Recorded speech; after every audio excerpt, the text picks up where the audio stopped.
Assalamualaikum warahmatullahi wabarakatuh.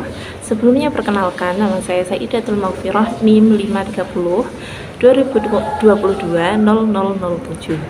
Saya membuat video kali ini bertujuan untuk menyelesaikan tugas semester saya, yaitu mata kuliah kewirausahaan untuk mewawancarai kedua orang tua.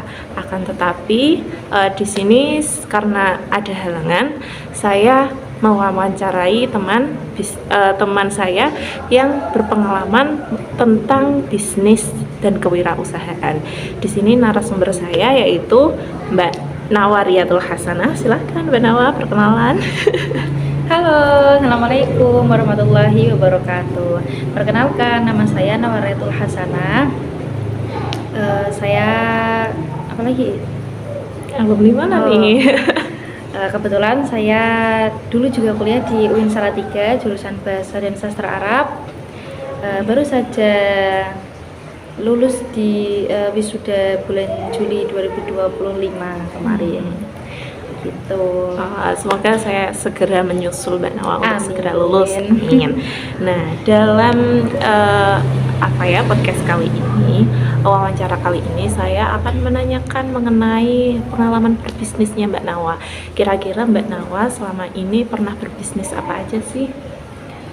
Oh iya, waduh, bisnisnya itu kalau menurut saya pribadi lebih cuman coba-coba. Dulu saya itu waktu SMA pernah punya bisnis yang namanya online shop. Nah, di situ saya ada yang jadi reseller, ada yang produksi sendiri, ada yang cari-cari di toko sendiri. Nah, seperti itu. Mungkin untuk kayak reseller gitu yang berbentuk barang-barang.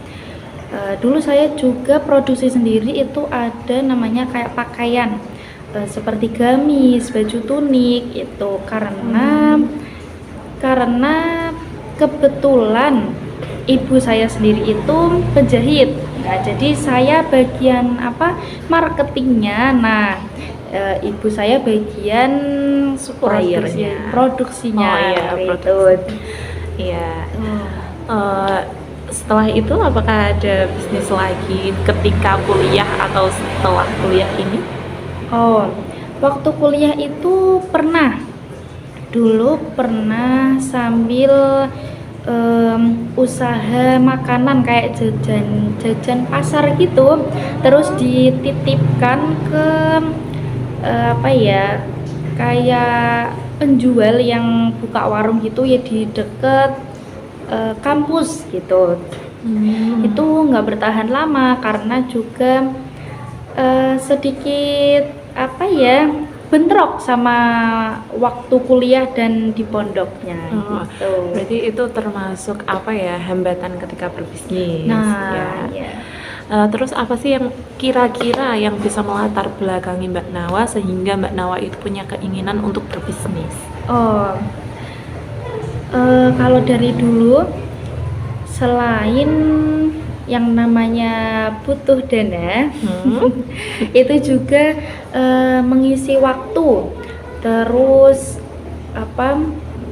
cari pengalaman juga biar nanti ketika sudah benar-benar turun bermasyarakat itu tidak tidak kaget dengan keadaannya mengharuskan kita itu berkreasi gitu. Nah, jadi kalau sudah mencoba atau memulai bisnis ya meskipun nggak bertahan lama, kita coba-coba terus, itu bisa jadi pengalaman dan bisa jadi motivasi untuk terus berbenah. Iya, berarti support sistemnya itu selain diri sendiri, Mbak Nawa juga disupport oleh ibunya sebagai produksi. Oh iya. Selain itu apalagi Mbak Nawa semangatnya?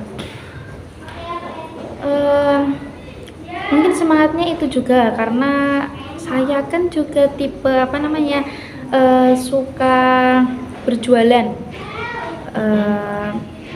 Meskipun tidak suka yang banyak berkomunikasi dengan banyak orang, tapi saya tuh termasuk suka berjualan, kayak marketing apalagi online shop itu kan tidak berkomunikasi secara langsung. Nah, Iya. itu salah satunya. Terus apa lagi ya Mbak Nawa? Selain itu, kira-kira motivasi Mbak, kata-kata dari Mbak Nawa nih yang dapat memotivasi saya agar saya bisa ikut semangat berbisnis seperti Mbak Nawa. Oh iya, apa ya motivasinya? Kalau kata-kata sih mungkin apa ya? Lebih ke apa ya? Saya juga bingung kalau disuruh ngasih motivasi.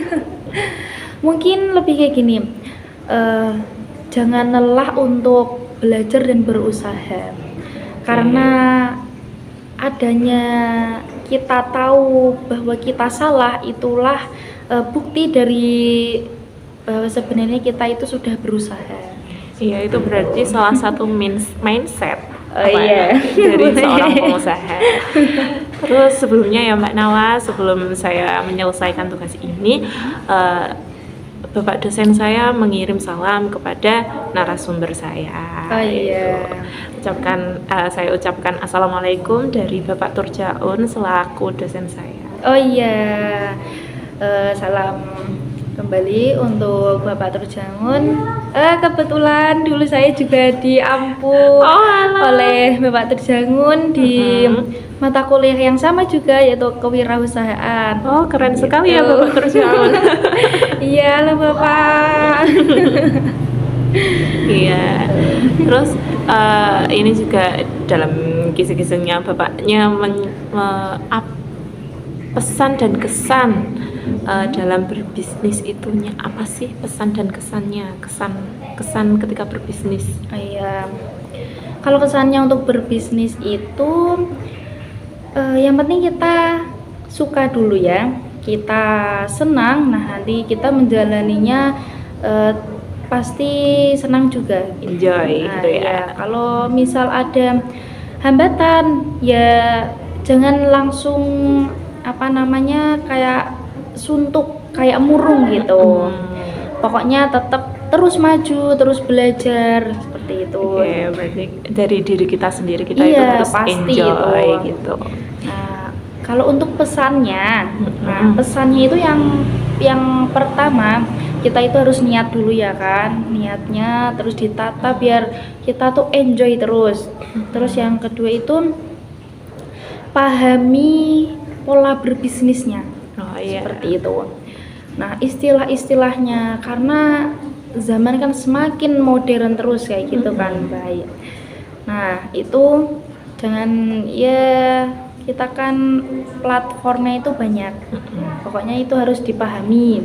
Jangan salah dalam menggunakan metodenya untuk berbisnis, karena itu sangat berpengaruh juga. Siap. Kalau ada pesan atau tanda terima kasih kepada guru-guru yang pernah mengajar Mbak Nawa dari PAUD hingga kuliah, kira-kira apa ya? Kira-kira kata terima kasih seperti apa yang bisa Mbak Nawa sampaikan? Wah, kalau kata terima kasih saja itu tidak akan cukup untuk persembahan kepada beliau-beliau. Pokoknya ucapan terima kasih itu akan selalu diucapkan, dan yang terpenting doa yang tulus dan ikhlas selalu dibawa dalam setelah sholat. Pokoknya di setiap doa itu selalu Hadrohi. ya Iya. itu pokoknya itu salah satu bentuk rasa terima kasih kita kepada guru ataupun dosen, ya pokoknya pengajar yang telah memberikan ilmu yang sangat bermanfaat kepada kita, seperti itu. Iya, berarti pesan saya, tanda terima kasih saya kurang lebihnya juga sama seperti Mbak Nawa karena kepada guru-guru saya, karena saya tidak akan paham apa itu huruf alfabet ABCD, dan saya tidak akan bisa membaca, saya tidak akan bisa hitung-hitung tanpa guru-guru saya dari betul TK sekali. dan tanpa kedua orang tua saya. Oke, terima kasih Mbak Nawa atas Sama-sama. pengalamannya. Semoga bermanfaat bagi saya. Amin, amin. Dan makasih telah membantu tugas ujian akhir semester saya. Ikut senang Ya. pokoknya, semoga lancar dan bisa lulus tepat waktu dengan hasil yang memuaskan. Amin. Ya, terima kasih. Iya. Assalamualaikum warahmatullahi wabarakatuh.